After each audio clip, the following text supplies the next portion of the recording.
Hey guys, it's James from DivyneCrochet. Welcome back to my channel. Today I'm going to be talking you through how to make a distress jumper. All of this work is going to be freehand. I'll just kind of explain to you how to go about making this to fit whatever way you want it to fit.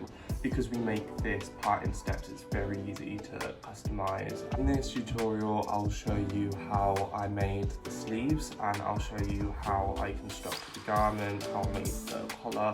But I'll also be going through the techniques I use to make my garments look distressed. So yeah, I just used some scrap yarn that I wasn't really going to use for any other project, and I used a size 6 hook because I wanted this to be wide flowy, and I wanted it to be quite stretchy because I did want to make it a little bit more form-fitting. But all of this is completely up to you. If you want something with a little bit more coverage, I would recommend you using a smaller hook size. So without further ado, we'll get on with the video. Right, that was quite an abrupt introduction. Also, I'm ill, and my dog's going crazy downstairs, so this voiceover might be a little bit manic. So I'm starting with a slip knot, and I am going to chain 6 and then 2 extra, which is going to count as a double crochet. So in this pattern, I will treat chain 2s as a double crochet. So as you can see, I'm going back down the chain length. I skip 3, and then I'll do 5 double crochets. So in effect, we have 6 double crochets in total. And this is going to be our cuff for one of our sleeves. And after our final double crochet, I'm going to chain 2. And then turn our work, and as I say, this chain 2 counts as a double crochet, so I am gonna go into the next one, and we are gonna do back loop only double crochets, and this is going to give that ribbed effect for the cuff. In all honesty, because I'm using DK yarn and I'm using a size 6 hook, it's not gonna have that same grip that it would as if I used a tighter hook, but I don't mind that for these sleeves. For me, I just like the look of sleeves with cuffs on the end. So after 12 rows, I was happy with the circumference. So bearing in mind, in this pattern, I'm not going to increase the number of stitches as we crochet up the arm, so bear that in mind when you're doing your cuff. If you want a tighter cuff and looser sleeves, I would recommend you use a smaller crochet hook size for your cuffs and then change to a bigger one for your sleeves. So right now I'm showing you how I'm attaching the start and the end of the project. I'm going through the back loop of the end, and then I'm going to insert my hook through the 2 stitches that I didn't go through when I did that first row of double crochets. After doing that, I'm going to turn my work inside out, so the good side is facing me, and then I'm going to do 2 single crochets in each one of the bars of the cuff. I just do this because for me, I think it makes my work look a lot neater. So once you've finished all of your single crochets, which should be double the amount of rows of double crochets that you did for the cuff, you're gonna slip stitch into that first stitch and then chain 2 and turn your work, and then into the final stitch of the row below that you did, you're going to start with your double crochets. So you have that chain 2, which, as I say, counts as a double crochet in this pattern, and then you're going to be doing the same amount of double crochets as you did single crochets. And once you've finished that row, you're going to slip stitch into the second chain that you did at the start of the row, and then you're going to repeat this pattern of chaining 2, turning your work, and then doing those 23 double crochets. So one of the techniques we're going to use to make our work look distressed is, after we've done a double crochet, we're going to pull the loop till you've got the length of about 2 stitches, and then we're going to skip 2 stitches and put a double crochet into that third one. So what we're looking for here is that this stitch doesn't make the circumference of the sleeve any tighter or looser. And then for the next row, we're gonna do our final double crochet on top of that double crochet. And there is this little hole right beneath the V of the stitch that you would normally go into, that I would go into. I'm showing you this here. And I think that this makes your work look a lot neater than just putting in the V that you normally would. And I do apologise for not being able to put that in any other terms than that. But yeah, what I would do is, if you want to close off the distressed part, chain 2 and then do your double crochet, and then in your next row you'll put 2 double crochets in each one of the chains. But for me, I wanted to carry on this effect, so I did the exact same thing the other way. And as I say, when you're ready to end that laddering effect, you're going to chain and then put your double crochets on top. Now this is going to be our second technique that we're going to use to make our work look distressed. So what I'm doing is I'm using a mix of chains and triple crochets, double triple crochets, just randomly yarning over and placing the stitches anywhere. This is kind of, you can have fun with this. My only tip with this technique is, as you're going around the circumference of your arm, you want to check that you're not adding or taking away any of the circumference. So you want to make sure that it's not super tight comparatively to the double crochets below, but you also want to make sure you're not adding too many chains. So once you've worked your way around there once and you're happy with how it looks, as I say, for the majority of this I just use chains and triple crochets. I'm then gonna slip stitch into any point in the work that feels correct, and then after this I'm just gonna chain a bunch and do the exact same thing the other way. So I'm doing this for both of my sleeves, and I don't mind them being unsymmetrical. I would just try and gauge what sort of stitches you tend to do and do a similar thing on the other sleeve, so you're not adding a bunch of length to one of your sleeves and not to the other. But I don't find this happening a lot whenever I've used this technique.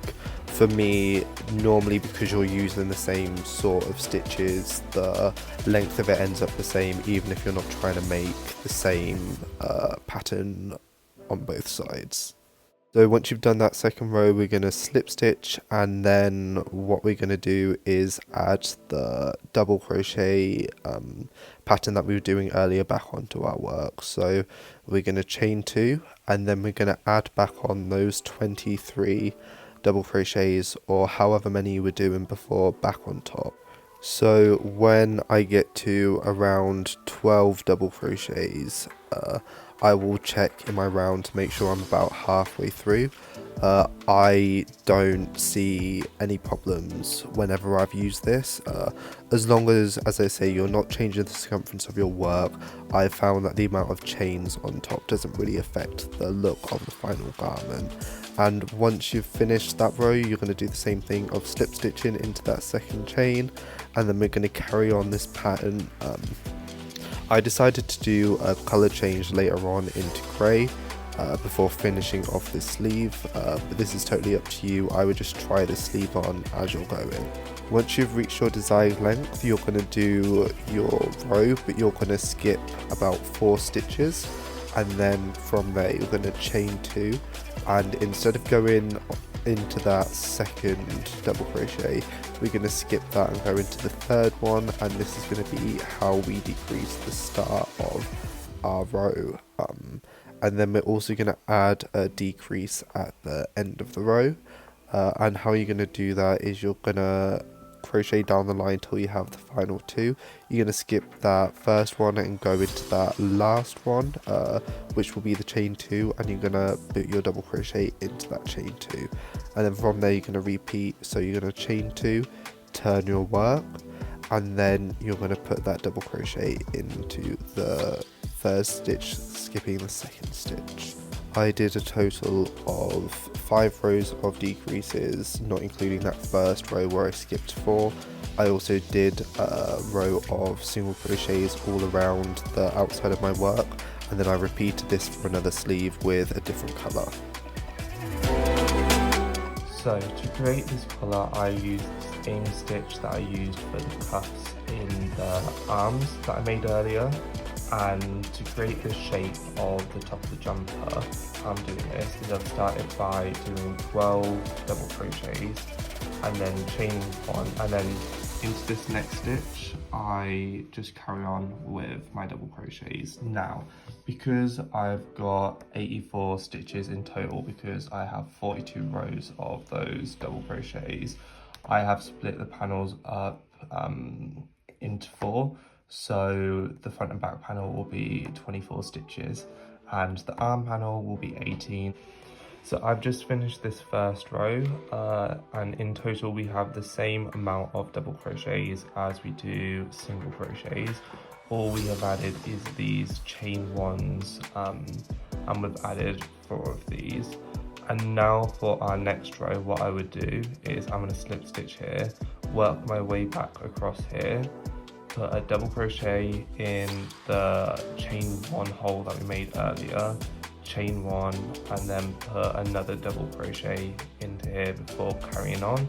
I thought I'd show you what this looks like. So these 2 are the double crochets that I put in the chain 1 space, and when I come all the way around and back around, this is the space I'll be working into. And as I say, I will come back when all of this is finished. So I've completed 6 rows of that pattern. For my next row, I am gonna only crochet across the back panel, and then I will chain 6, and then I will skip this arm panel and go back here. This will create the armpit holes, so I've tried this on and this hits me in a nice place on my shoulder. And that's what you're looking for, and then you're going to add chain stitches in between these 2 panels, which will create like an armpit space. Depending on how your product looks at the end will depend how many chains you want to use. So for me, I kind of try this on and then guesstimate how many more stitches I would need to have the circumference of my body, and for me that looks like it's going to be about 12, so I'm going to add 6 each side, and when I do this final row I am going to put 1 increase into our chain space, and then do our 6 chains before then going into our chain space on the other side, and then continuing down the row. So in total I'm actually increasing the back and front panel by 16, because I have 4 from the increases and then I've got 12 from the chains of 6 each. Now I've completed that row with my chain stitches, which I have done very loosely just so I've got quite a lot of stretch here. Now is the fun part where I've got a bunch of different coloured panels that I am gonna put onto the thing. Right, so here's my plan. What I'm gonna do is I've got all of these squares, and I've also got the sleeves that I have made earlier. And what I'll do is I'm going to start with the body. I'm going to attach a few of these panels at a time, and what I'll do, so say if I put these 2 together like this, I would do some random stitches down here to connect it, and I'm basically just going to try it on as I go, and this is the part that you can kind of just follow what you want to do, and yeah, just have a bit of fun. Like, I don't really have a plan, I'm just going to start adding stuff, and once I've got to a point that I'm happy with, I'll just finish it off and show you guys. I've sewn on a few of the panels. I actually don't think I'm going to add as much distress detail as I thought at the start, because I think with the stuff that I've got here and with the arms that'll be enough. So what I think I'm going to do is I'll do some chains to kind of connect these bits. I've got 2 more pieces that I'm going to add, and then I should be about done. How I'm going to approach the bottom is I'm not going to try and make it even or anything, but with like these spaces here where there won't be any panels, I'm going to make sure that I add a lot of kind of random stitches, like as I say, this bit that I use for sleeve. And yeah, I'm just kind of taking it as it comes, adding what I think needs to be added. And we're back to voiceover, so I thought I'd show you how I fill in those spare gaps. So I would say I do a very similar pattern of chaining and doing a bunch of yarn overs to make like a double, triple crochet, or even adding more yarn overs. But I'm trying to make it a little bit more sparse, but you can play around with this, kind of see what effects you like, see kind of what looks good where. For me, I'm just doing this completely randomly, and if I don't like something, I'll just frog that bit that I don't like and try again. And my goal with especially the bottom of my project is to make like a continuous band around the bottom, whether that be the bottom of a panel or whether that be a chain. I just want there to be a clear circle for the bottom so it's easier to put on. I feel like I'm talking a lot today because my explanations are like lagging behind the video, but what we're doing now is we're sewing on the sleeves that we made to the main piece, and I sew these right in the middle of the armholes that I made, just because that means that they'll sit right on top of my shoulders. So with this pattern, I decided to use panels of double crochet with that distress stitch that I showed you while we made the arms, but it's completely up to you what you use for this. You could use granny squares, or in the past I've done this pattern but I've used graphic crochet, which I think looks really good. So with this, I'm kind of giving you a general pattern, but really you can utilize it in any way that you want. And once you're happy with the garment, that's it. You can carry on adding or working with this garment till you're happy with it. For me, I just added these 6 panels and the distress details and I was happy with it. But as I say, it's kind of a made to fit pattern, so you just utilize what you've got with the scrap yarn that you got in whatever way you want. I hope you enjoyed this video. Sorry for just chatting at you through my nose because I've got a nasally voice to begin with, but being ill makes it so much worse. But I hope you enjoyed this video and found it helpful. Please like, comment and subscribe. I've got an Instagram, a TikTok and an Etsy, all at DivyneCrochet. Please have a good day and I will see you later.